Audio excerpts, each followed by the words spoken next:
Muy buenas tardes, bienvenidos y bienvenidas a Había una vez una mujer. Hoy vamos a hablar de prevención de la salud, los controles que tenemos que hacernos para no llegar a enfermarnos, los controles que tenemos que hacernos las mujeres de manera anual, también algunas consultas que nos han hecho ustedes mismas sobre enfermedades que pueden evitarse, como la infección urinaria, como la hipertensión, todo eso desarrollado con los profesionales de la salud. Enseguida venimos.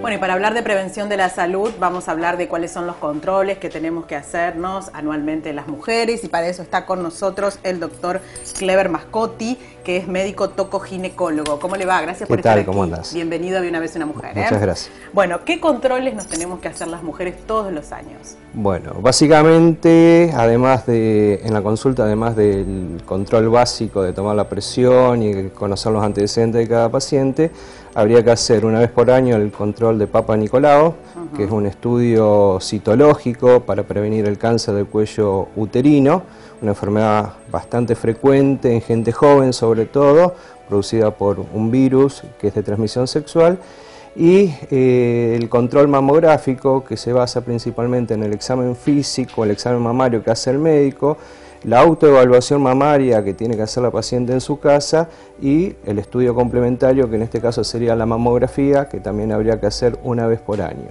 Principalmente habría que empezar a los 35 años con la primera mamografía de base, y después controles anuales a partir de los 40 años. Siempre hay que tener en cuenta si hubo una incidencia familiar, si hay genéticamente algo para señalar. ¿Eso cambia la cuestión, digamos? Cambia el comienzo del control, o sea, tener un familiar de primer grado con antecedentes de cáncer de mama me obliga a mí a estar más atento y comenzar los controles mamarios antes. Sí.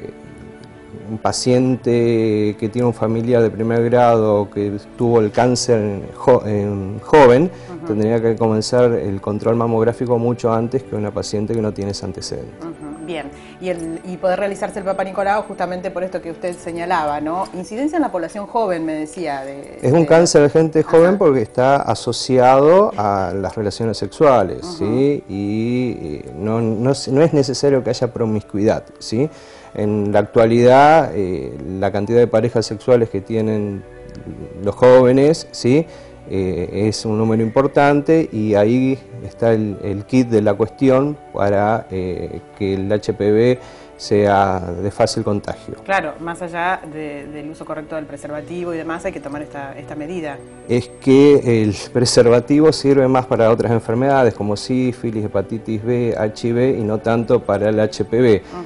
Hay un riesgo de contagio por más que se use el preservativo, ¿sí? Lo que habría que hacer es tener una pareja estable.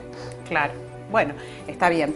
Más allá de esto, bueno, tenemos las vacunas, ¿no es cierto?, también, que a lo mejor tienen un costo bastante elevado en el mercado. Decimos, bueno, sí está la vacunación para las niñas de 11 años. Está en el Programa Nacional de Vacunación, está en forma gratuita la vacunación contra el HPV, contra los virus que producen el cáncer, ¿sí? A partir de los 11 años, que consiste en la colocación de 3 dosis que sirven para toda la vida hasta ahora en todos los estudios que se han hecho. Toda la otra población, ¿sí? Sobre todo las mujeres menores de 45 años, tendrían que vacunarse también, pero tiene un costo elevado en el mercado la vacuna, y pocas obras sociales la cubren. Claro, ahí está el problema también, ¿no es cierto? Pero bueno, realizándose, suponemos, los controles anuales, esto más o menos nos permite evitar este tipo de situaciones, ¿no? Con 3 Papa Nicolau seguidos en años sucesivos se puede detectar hasta el 99% de las patologías cervicales, y hay algunos estudios complementarios como la colposcopía, que en casos de duda se podría realizar, ¿sí? Y otros estudios más sofisticados para detectar el ADN del virus, que es un test donde de hibridación y se lo hace en laboratorio. ¿Por qué los controles son una vez por año? Se podrían extender un poquito más, sobre todo el Papa Nicolau. Con 3 Papa Nicolau negativos seguidos se podría hacer el Papa Nicolau cada 2 o 3 años, ¿sí? Y si pudiéramos hacer el test de hibridación para HPV, nos daría la tranquilidad de durante 6 años estar tranquilos y repetirlo cada 6 años. Pero volvemos al problema de los costos de esos estudios. Y lo que es mamo y eco, mamografía, digamos, también es importante una vez por año. Mamografía una vez por año, exactamente. Tiene muchísima importancia para detectar, sobre todo en mujeres mayores de 40 años, lesiones preclínicas para la detección precoz del cáncer de mama. Cuando aparecen quistes de agua, ese tipo de cuestiones hay que empezar a vigilar. Sí, los quistes simples, mamarios, se ven sobre todo en ecografía y no serían lesiones malignas, sino serían lesiones benignas que a lo sumo alguna punción en caso de duda, pero nada más que eso. Las lesiones que nos preocupan son las microcalcificaciones o los nódulos sólidos, ¿sí? Claro. Sobre todo. Bien. Bueno, hacerse los controles entonces. Todos los años sí puede ser. Muchísimas gracias por haber venido, doctor. Por favor, muchas gracias. Muy amable. Enseguida venimos.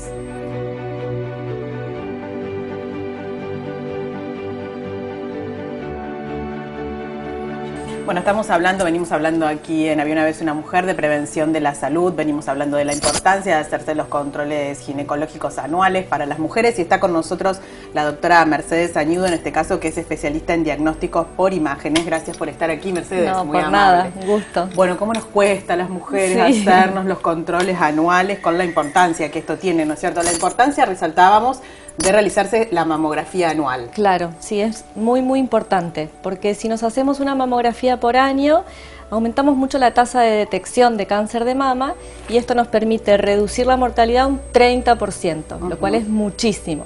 Así que no hay que tener miedo y hay que hacerse la mamografía una vez al año. Bueno, ¿y cómo funciona esto del diagnóstico por imágenes, específicamente para lo que tiene que ver con la detección del cáncer de mama?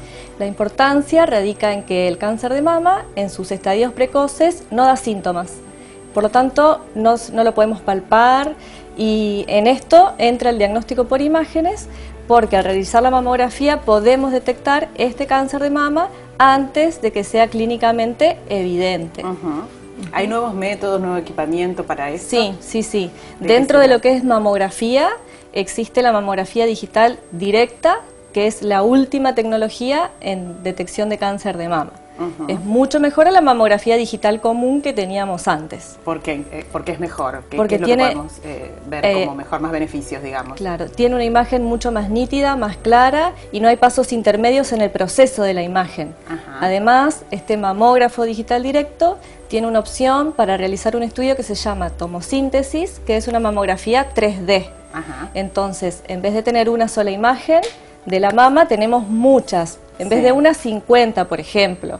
Esto permite ver a la mama no como una imagen plana, sino en tridimensión y así reducir nódulos ocultos en la mamografía plana 2D común. Aumenta mucho más la tasa de detección de cáncer de mama. ¿Y siempre es necesario acompañar con una ecografía? No siempre, en casos puntuales. Por ejemplo, en mujeres jóvenes, menores de 40 años, sí. Y en aquellas mayores de 40 años depende el tipo de mama en la mamografía. Bien, viste que por ahí nosotros decimos, bueno, nos cuesta a las mujeres ir porque está ese tema del aplastamiento, de toda esa cuestión. Bueno, ¿cómo se resuelve esto con estas nuevas tecnologías? Bueno, ¿Es un poco más benévolo con nosotros? Sí, un poquito. La técnica de realización es la misma. Hay que aplastar, pero un poquito menos, es verdad. Bien. ¿Qué pasa? Ustedes diagnostican para el ginecólogo. Eso es la función, digamos, del diagnóstico por imágenes. Claro. Dentro del informe mamográfico, uno le indica al ginecólogo la sugerencia. Si sugerimos un control anual, porque la mamografía es normal, o bien semestral, porque hay algo que nos llama la atención y queremos controlar. También existe la posibilidad de sugerir otros estudios, como ecografía o mamografías especiales, o la realización de una punción biopsia. ¿Eso se hace en consultorio también? En consultorio de ecografía es algo sencillo y ambulatorio, así que tampoco hay que tener miedo. Bueno, a no tener miedo de nada y establecer una fecha, ir y hacerse los controles. Por supuesto. Bueno, Mercedes, muchas gracias por haber venido, muy amable. Enseguida venimos con este tema.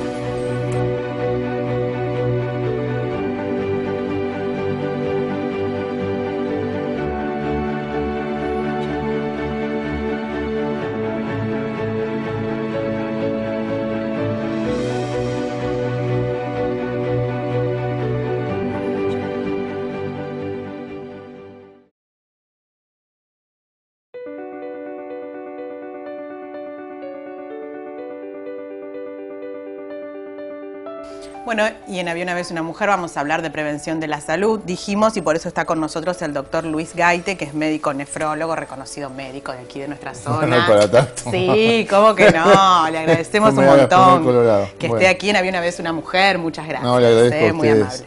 No, por Bueno, favor. una de las consultas más recurrentes que tenemos de las mujeres tiene que ver con este tema de la hipertensión. Esto que parece el mal de los últimos años, ¿no es cierto?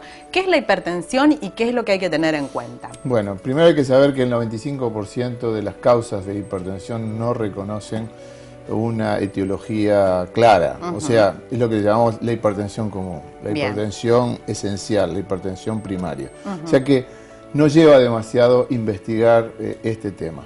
Sí, ese 5% hay que ser muy exigente porque se puede ver a otras causas renales, pero lo habitual es que el 95% sea la hipertensión común, la simple. Sí. Si es tan simple porque hay que tratarla, sí hay que tratarla por una cuestión mecánica. O sea, el aparato circulatorio está adaptado a trabajar a una determinada presión. Sí. Si uno exige el aparato circulatorio a una presión mayor, el desgaste sobre el corazón y el resto de los órganos es evidente. Por eso hay Claro. que bajarla la presión. Claro. Pero ese es un poco el diagnóstico de la definición en la población general. Sí. Es alto. Sí. ¿Qué es lo que la provoca?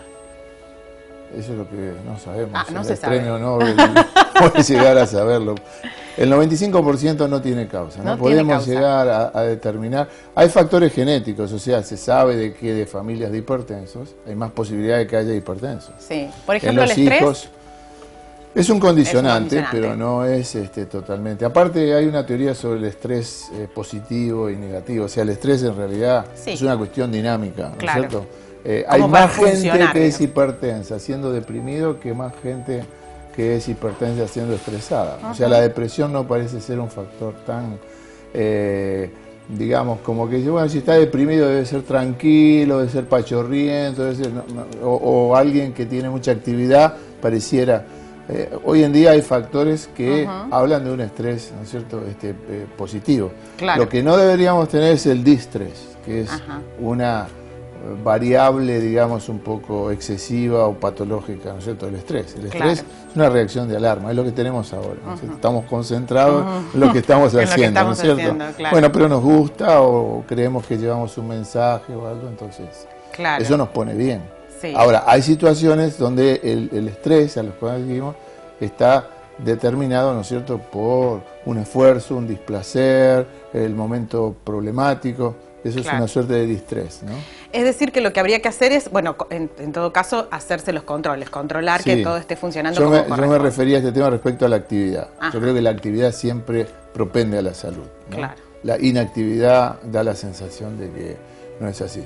Controles, Sí. los habituales, ¿no es cierto? Si usted le pregunta a la gente, ¿cómo descubrió usted que era hipertenso? Como Sí. a veces yo le pregunto a la gente, ¿cómo descubrió usted que era diabético? Sí.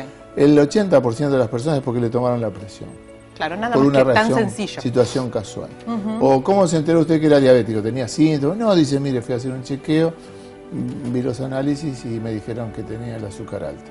O sea, todas estas campañas generales de tomarse la presión o incluso en la familia tener algún equipo que son muy confiables, estos equipos Sí. electrónicos, que uno puede hacer un autochequeo, son muy buenos, sin Claro. obsesionarse, ¿no es cierto? No, Pero son, son muy pero buenos, es son bueno saberlo detectables. en el sentido de que, como dice usted, Sí. a veces no presenta síntomas, Cifras, entonces... y cifras también, ¿no es cierto? Yo creo que en quien esté arriba, como le llamamos 130 o de 13 de sistólica de máxima, y por arriba de 850, de 85 de diastólica de mínima, tenía que estar atento. Hay que estar atento a Sí. qué es lo que está Sí, pasando. estamos hablando de adultos, ¿no? Ujú, sí, sí. ¿Y el consumo de sal?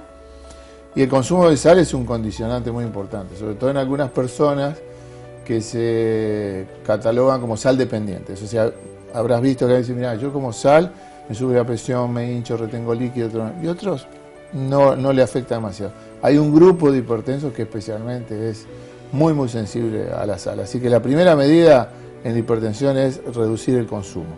El tema es que tenemos mucha alimentación hoy en día que lleva sal sin que querer, lleva sal. porque todo se puede conservar, ¿viste? Claro. O sea, nada se echa a perder. Heladera y buenos conservantes y tenés alimentos por un mes, Claro. aún abiertos. Entonces, ¿qué ocurre? Que tiene una cantidad de conservantes, ¿no es cierto?, importantes. Y ahí hay sodio, Sí. sal.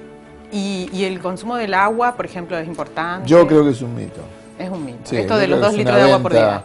Yo creo que sí. Usted toma agua mineral, toma la que quiere, que sodio bajo. No puede tener mucho sodio el agua. Claro. Si no, usted no lo podría tomar. Claro. No. Claro. Si uno va a tomar un agua mineral de bajo sodio y se come unas papas fritas, No tiene mucho sentido. yo creo que hay que Bueno, ponerle sí, énfasis en otra cosa. Me parece que es un poco de mito lo del agua. Ajá. El agua tiene bajo contenido en sodio, aún las aguas mineralizadas. Ajá. ¿Y cómo vamos previniendo el tema ya de las enfermedades renales? ¿Cómo lo vamos previniendo a esto? Bueno, la mejor prevención un poco es lo que te digo de estos suerte, como vi que estaban hablando de otro flagelo, ¿no es cierto?, que es el cáncer de mama y la mamografía. Esto, la parte clínica, lo más importante es hacer chequeos de los 3 variables de la epidemia de estos siglos, que es control de la presión arterial, control de la glucosa en sangre y control del colesterol en sangre. Claro. Y la balanza. Sí. Es decir, yo creo que esos cuatro sencillos parámetros son los que nos pueden alertar si estamos desarrollando una diabetes, si nos estamos volviendo hipertensos, si nos estamos yendo del peso correcto. Sí. Lo que pasa es que también la forma de vida, me parece, que estamos llevando tiene que ver con que sea difícil. Uno va al médico, el médico le dice, bueno, coma sano, haga gimnasia, y por ahí la forma en que llevamos la vida no se condice con eso, o es difícil llevar a cabo estas acciones, ¿no? En materia de prevención. Sí, yo tengo también una suerte de pensamiento sobre el estilo de alimentación que hemos tenido, ¿no? Claro. Y bueno, que la chatarra, que esto, que lo otro. También yo creo que hay una situación de mayor accesibilidad a los alimentos. Y no, pero ¿cómo? Si hay gente que no tiene... Sí, está bien, pero hay una gran parte de la población donde el acceso a la comida es mucho más sencillo. La comida elaborada, me refiero, ¿no es cierto? Antes la casa tenía un entorno que había que hacer la comida, la mamá, la cosa. Era un trabajo. ¿Me explico? Sí. O sea, cocinar era un trabajo. Ahora ya... Y hoy es como que el delivery lo ha solucionado todo. Entonces el delivery viene en muchas cosas. Tiene sus consecuencias. Claro, tiene sus consecuencias. Una comida, digamos, estándar. Así que a mí me parece que ese es un factor muy importante. Seguro. Y lo otro, el baja horas de descanso. Claro. Pocas horas Eso de del sueño. 8 no existe más. Claro. O sea, que uno debería dormir 8 horas, trabajar 8 horas y descansar 8 horas, no existe. No existe. Se duerme menos, se trabaja más y se descansa. Y así estamos.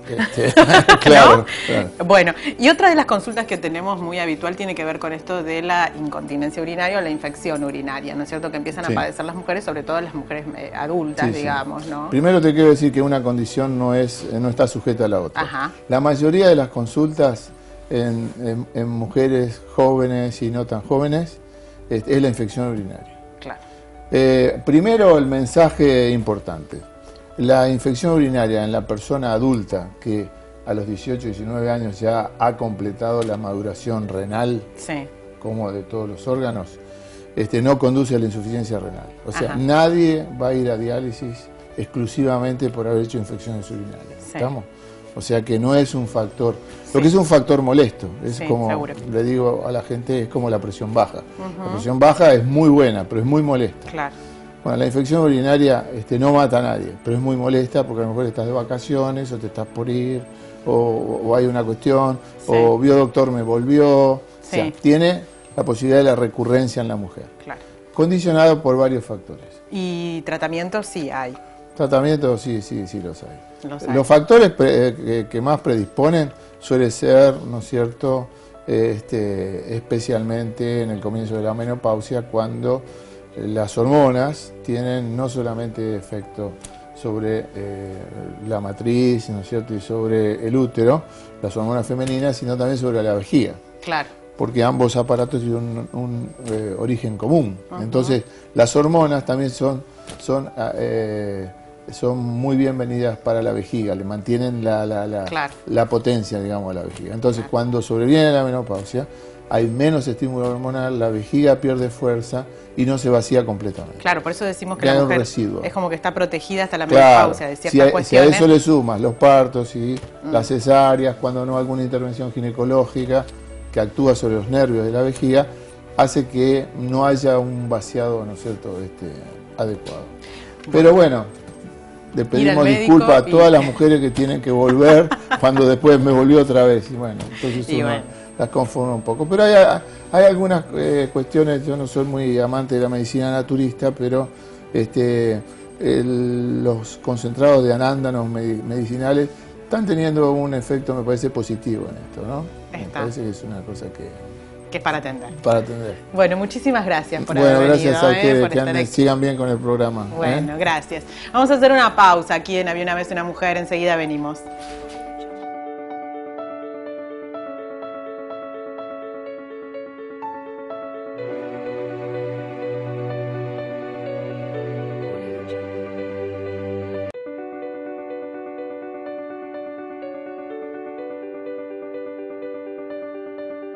Bueno, como siempre aquí en Había una vez una mujer está con nosotros Cristina, que nos va a recomendar algo para leer. ¿Cómo estás, Cris? Buenas tardes. Bien, buenas tardes, Gaby. Bueno, como ya estamos en pleno diciembre, vamos pensando en lectura para vacaciones, que no necesariamente, porque sea para vacaciones, tiene que ser así liviana o de poco compromiso.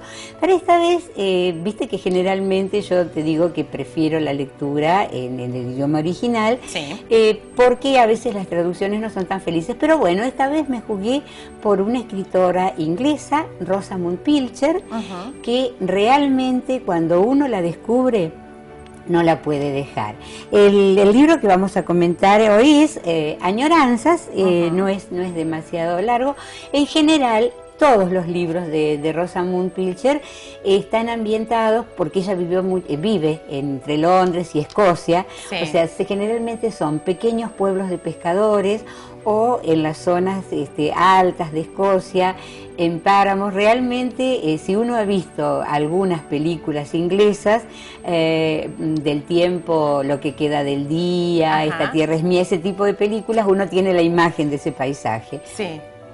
En el caso de Añoranzas, cuenta la historia de una joven de Emma, que se ha criado sin mamá, porque su mamá muere al nacer, y con un papá que es artista, que es pintor, y realmente es casi un estereotipo. No necesariamente todos los pintores tienen que ser colgados, desprendidos del mundo, pero a Emma le ha tocado tener un papá muy particular, muy dado a las experiencias amatorias variadas, con diversas señoras y señoritas. Entonces, justamente se llama Añoranza porque, llegada a los 19 años y después de hacer 6 años que ella no ve a su papá, quiere volver a Portkerris, que es el pequeño pueblito para pescadores donde conservan una cabaña como lugar de encuentro. A partir de ahí hay una consabida historia de amor, como corresponde, con final feliz, como corresponde, como nos gusta, como cuando uno era chico e iba y quería decir, quiero ver una de amor con muchos besos. Claro. Bueno, esta no tiene muchos besos, pero sí tiene un particular proceso. Y por ejemplo, Rosamund Pilcher tiene otros libros muy interesantes, como por ejemplo Carrusel, como Nieve en primavera. Hay otros libros tan bonitos, Después de la tormenta, es decir, todos tienen una temática así, y los personajes en general son muy cálidos, muy definidos, no hay sentimientos encontrados, no hay sentimientos furiosos, no hay pasión, pero sí hay una amable sensualidad delicada, realmente es atrapante.